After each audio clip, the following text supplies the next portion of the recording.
Good morning, and welcome to the service again of the Umpqua Unitarian Universalist Congregation this Sunday morning on May 24th. We have a wonderful service planned for you. Lauren Schroeder, Dr. Lauren Schroeder, will be here as our sermon presenter, and she'll be discussing the power we all have to heal. If you're here for the first time watching our service, welcome. We hope that you will enjoy the entire event and come back and visit with us again.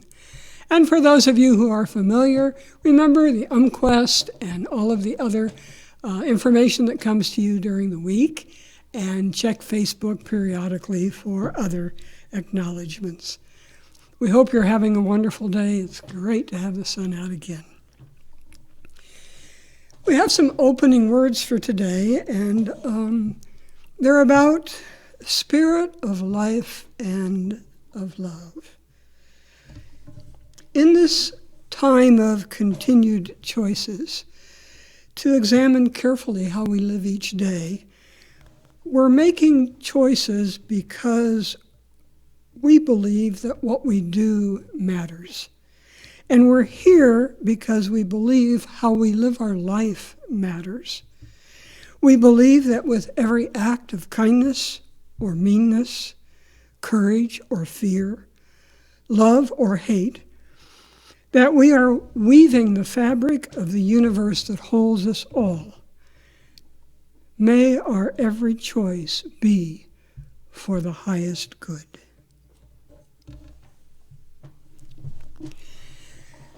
As we light this chalice, may we be conscious of our own light and the light of others.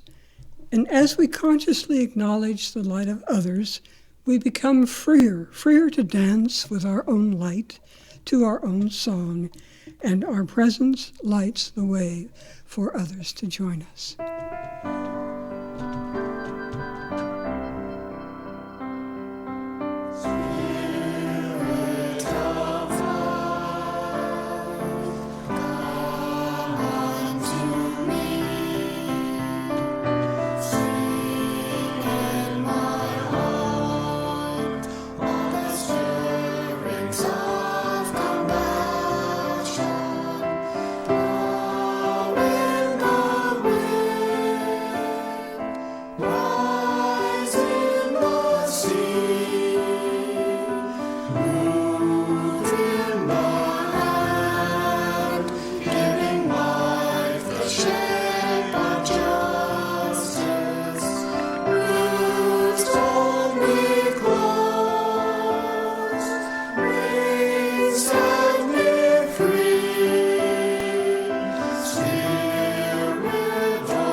It is my pleasure now to introduce Dr. Lauren Schroeder. Dr. Schroeder was born and reared in Cincinnati, and she moved to Southern California when she was in her 20s, working as a registered nurse and attended chiropractic college. She came to Roseburg in 1986, and I kind of have a whimsical thought about that, and many of you may know Dr. Lauren Schroeder from my hands-on experience with her as a chiropractor. Today, though, she's into some very interesting things that you may not know about. She's a certified quantum healer and a coach in the Akashic Records. Her hobbies include walking, knitting, reading, cooking, gardening, and travel, so she's an easy person to get to know. Today, however, she's going to take us on an exploration of our inner guidance and power to heal ourselves, to keep ourselves healthy, and to tune into our inner knowing to create the life that we want to live. So please welcome now, Lauren Schroeder. Thank you, Laline, for that lovely introduction. This is my first time doing a sermon at the Unitarian Church, although I have been here several times, and I do like this church and the people very much. Donna Smith told me that when you're speaking, it's a great idea to think of everybody being naked in the audience. There is no audience, so you could do whatever you want at home. But I want to tell you about this couple, John and Marge. They were in their late 70s, and they had a fatal auto accident. They headed up to heaven and met St. Peter. St. Peter said, "Welcome, John and Marge. I want to show you to your new home." So he took them to this beautiful home, gorgeous, big lawn, everything. And John said, "But St. Peter, we can't afford this home." St. Peter said, "John, you're in heaven. It doesn't cost you anything." John turned to Marge, and she smiled. He said, "Now let me take you to the golf courses." "Oh my gosh, these are so gorgeous and luscious. But St. Peter, I can't afford to play golf here." St. Peter said, "John, you're in heaven. You don't have to pay for anything. Just go play." Marge smiles. He says, "Let me take you to the restaurant." So they head to the restaurant. Oh my gosh, the buffet was mind-blowing. Beautiful desserts, everything. And John says, "But St. Peter, I can't eat all these calories and all this fat." St. Peter says, John, you're in heaven. It's okay. No problem." John turns to Marge and says, "Doggone it, Marge. If you hadn't made me exercise every day and eat all those good foods, we would have been here years ago." So I hope you're chuckling on that one. You probably think I'm going to tell you about eating healthy and exercising, right? Wrong. This message is not about what you put in your mouth or how you move or don't move your body. Rather, this information is about what goes on between your brain and your heart and how you have the power to manifest great health and the life you desire. You have heard, if it sounds too good to be true, it probably is. As a population of humans, we certainly have many examples of this. I hope the information I provide will expose you to a new way of considering how we create our lives and health. You create your health and how we create our ill health. Do you believe when you're in your 60s, 70s, and 80s, you are just getting old and your body will naturally break down? Who gave you these messages? Was it your parents, your grandparents, your doctor? Commercials for drugs on the television? When you hear about someone becoming ill, especially with the current concern about getting sick with COVID-19, how much time and energy do you spend worrying about you or someone you love getting this or another illness? How much energy do you think you expend thinking about aging? Think about this. What if you spent the same amount of time or more thinking about being youthful, energetic, healthy, and vibrant? What if you knew it was possible you do not have to get cancer because your mother got cancer? You do not have to get heart disease because your father had heart disease. You do not have to get diabetes because it runs in your family. Research tells us that we have 60 to 70,000 thoughts a day. And 70% of those thoughts are the same thoughts we had yesterday and the day before and the week before and the year before. Thus, we are stuck thinking in the past. Of all the thoughts, the great majority are negative thoughts, fearful thoughts or worry, or emotions of anger and frustration. Can you imagine how you might feel throughout your day if your focus was on gratitude, joy, loving thoughts, and happiness? Imagine if you were to wake up each morning and welcome the day, set your intention to be happy and peaceful, say good morning to everyone you love, even though they are not physically present. I do that every morning. I have pictures of my family all around my bedroom, and I say good morning to them each day. What if you arose and chose to read something spiritual or inspirational, or look at your family albums? All of the above questions are meant to pique your interest in imagining that your thoughts might create your reality. Where you focus your attention is where you put your energy, and only you can control your thoughts. So let's talk about genetics. how reprogramming your genes can change your destiny. Do you think that could even be possible? Genes are a library of potentials. 1% of humans are born with predetermined genetic diseases like Tay-Sachs or sickle cell anemia or type 1 diabetes. 99% of humans create their genetic health, or lack of it. You and I most likely fit into that category. Epigenetics is the new age science, the quantum study of genes. In epigenetics, science has discovered that the genes do not create disease. Dr. Bruce Lipton, biologist who studies cellular metabolism and genetics, says it is the environment that signals the gene that begins to create disease. By environment, they are talking about the environment within the body that is outside of the cell. Dr. Bernie Siegel, a retired pediatrician, writes on the relationship between the patient and the healing process. He is known for his best-selling book, Love, Medicine, and Miracles. Dr. Siegel says, there are no incurable diseases. There are only incurable patients. I chuckled when I read this statement, and then I thought about it. Dr. Siegel wrote also about hope as a powerful force for healing and about unconditional love, with the natural pharmacy of elixirs created in our body as the most powerful stimulant of the immune system. You are born with genes that have a design potential. What does that mean? You did receive the genes from your parents, your ancestors, but these genes do not create disease. This is not what you've been led to believe, is it?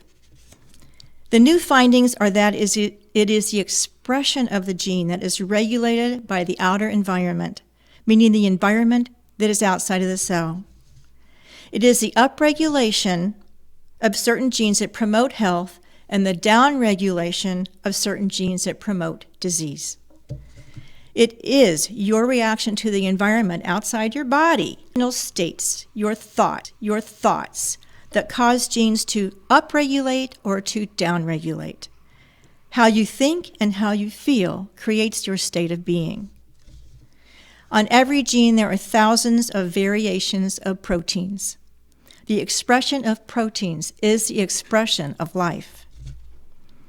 By changing your internal state through positive, uplifting emotions, such as laughter, gratitude, joy, bliss, and compassion, you can change your internal state and create proteins that express new healthy cells. How you think and how you feel creates your state of being. Can you imagine having an emotional experience in the present moment that is greater than the memory from the past? When you do this, your brain becomes rewired and reconditions your body to a new mind. The biology changes and the past no longer exists. It sounds too good to be true, doesn't it? But it can, and it has been done many times. The movie, The Greatest Showman, with Hugh Jackman, that I just watched for the 5th time in a month, is the story of Phineas T. Barnum. He totally was into manifesting. He was the great showman of the circus, and you probably all know who he is. He grew up in severe poverty, but he had a dream, and he so believed in his dream with great emotion, passion, excitement, vision, and belief that he became a huge success. He was able to go beyond any pre-programming his father or his society would have expected of him. He rewired his brain. In 1952, former Minister Norman Vincent Peale published the book, The Power of Positive Thinking, which popularized the idea that our thoughts can have a real effect, both positive and negative, on our lives.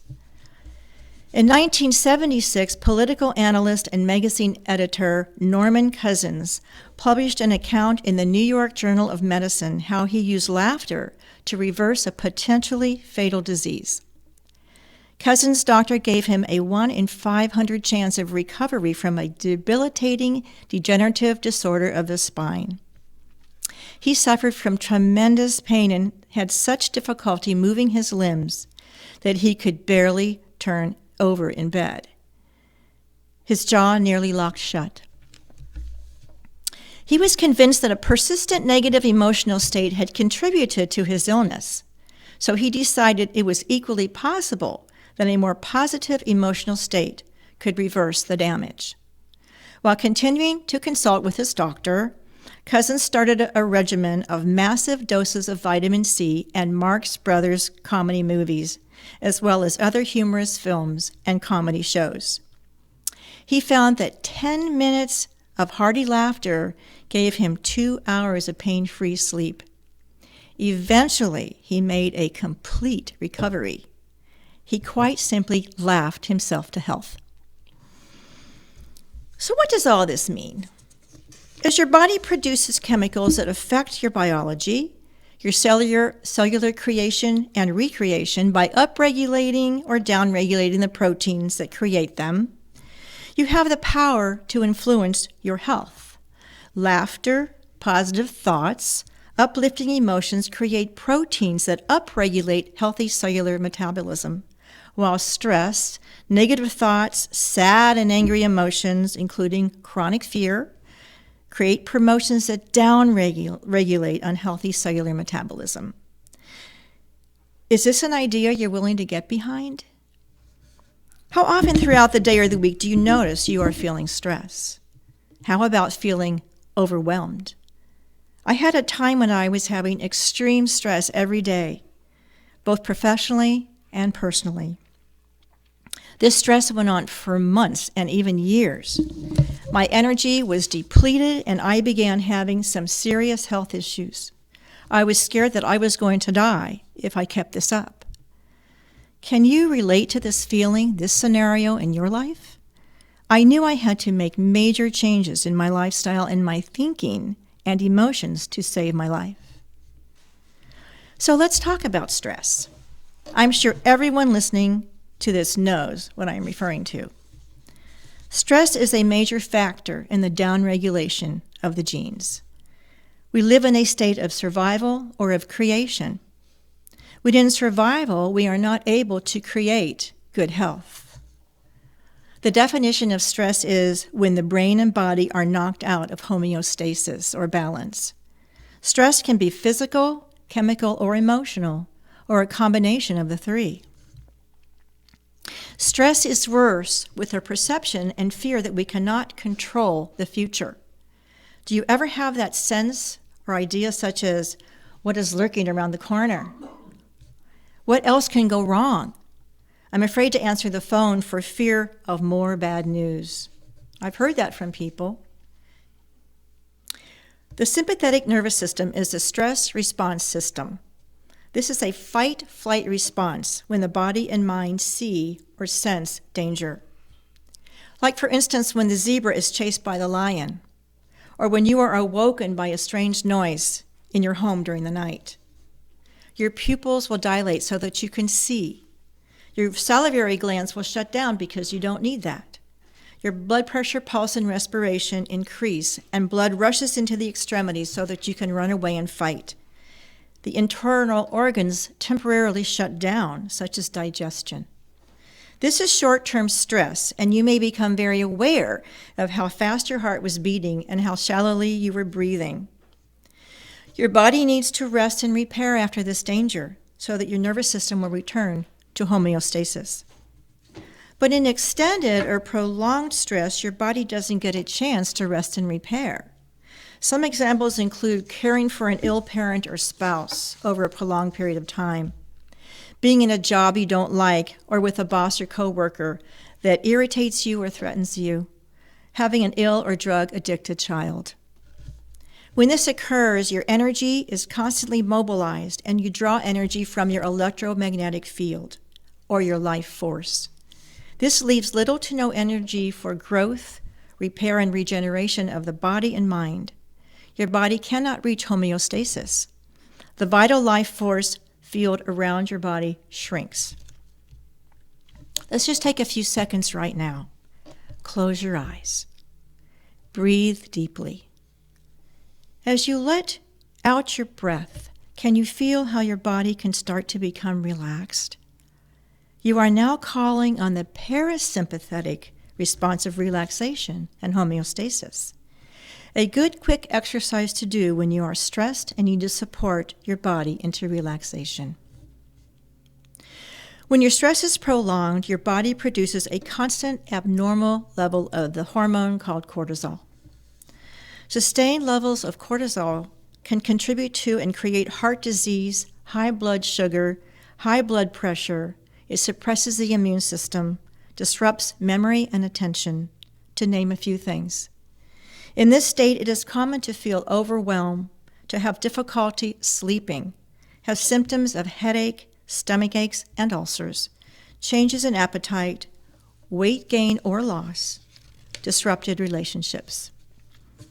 As humans, we then focus on the material reality and narrow our focus on cause and effect instead of causing an effect. We give up our power to create health and wellness. In this state of being, we have difficulty creating that which we want and desire. We become more separate from everyone, everything, and ourselves. The brain circuits become highly activated, and the brain is now functioning in a very incoherent state. The brain becomes highly analytical. Thoughts alone can turn on the stress response. Thoughts can cause illness. Thoughts can also cause wellness and healing. So think of the following scenario. Imagine what happens when you go to the doctor because of some symptoms or pain you are having. The doctor examines you and runs tests. When you return for the report of findings, the doctor gives you a diagnosis. But before you ever got to the office, you already were in a state of fear, the impending what if. You may have started feeling a sense of panic. You were living in the past, in the imagined future. So the diagnosis is given, you go into further fear, and that sets up a long-term memory. Any new idea of creating health never makes it past the fear. The body stays the same, making the same genes over and over, and the genes that created the illness in the first place. But what if you were to leave the doctor's office after getting the same results, but this time you put a lid on the fear and changed fear to gratitude with an open heart, allowing for new possibilities to emerge or manifest? The body can then accept, believe, and surrender to this new state of being. You have changed your destiny with the possibility of creating new healthy cells and a new outcome. How can we create a new state of being, a new state of mind? Let's talk about the heart and the brain. The heart is the difference where divinity begins. It is the union of polarity, the union of opposites, oneness and wholeness, that begins to create a magnetic field of resonance that can extend up to 3 meters wide. That's 9 to 10 feet wide.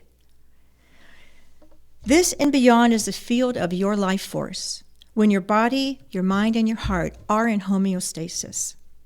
If you are not in homeostasis, that field begins to contract and shrink, taking away your energy, your ability to heal. It is in this field where intention, which is the mind, and emotion, which is the heart, begin to become into coherence with your energy and your thoughts. You begin to draw the experience to you. You become the vortex of your creation. Then be in gratitude that your desire has already happened. So again, to create this new state of being, have the thought, see the end result in your mind's eye, and most importantly, add the emotion that is created when your manifestation has already happened. Brain and heart coherence turn into potentials and infinite possibilities. Tune into the frequency of wholeness and oneness. Become more aware of it moment by moment. Each time you become aware of this frequency, you lay down circuits in the brain so that you are more aware of it each time and it is more available to you. For instance, with meditation, the more you meditate, the easier it is to get into that quiet place. Become the observer. When you become the observer of your thoughts, you become the creator of your destiny. You're able to recreate your state of being. I am going to lead you into a heart-brain coherence meditation. I suggest you continue to do this heart-brain coherence exercise every day or twice a day. It takes about 2 minutes. Notice, become the observer, how your life begins to take on a new feeling. Your body takes on a new state of being, and you're able to handle stress better, sleep better, react less automatically to your environment. You will now begin to create the new you. So sit quietly, become comfortable. Take 3 deep breaths. And with each exhalation, allow your body to relax.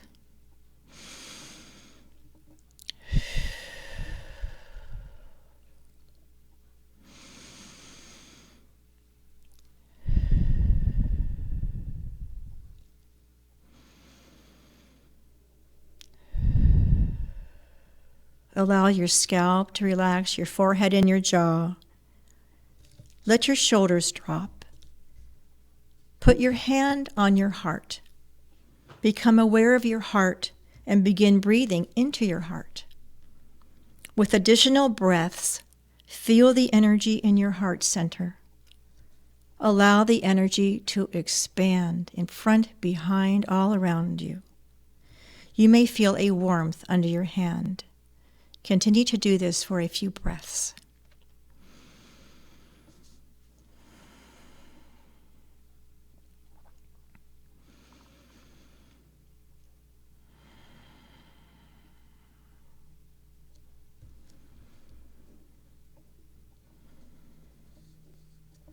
Go to your brain and choose a positive feeling, gratitude being the highest, as well as peace, love, compassion, joy.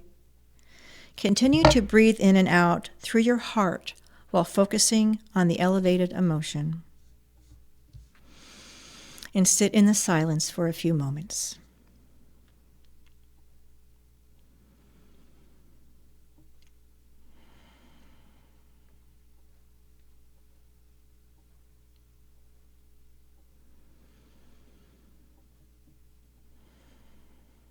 And when you are ready, open your eyes.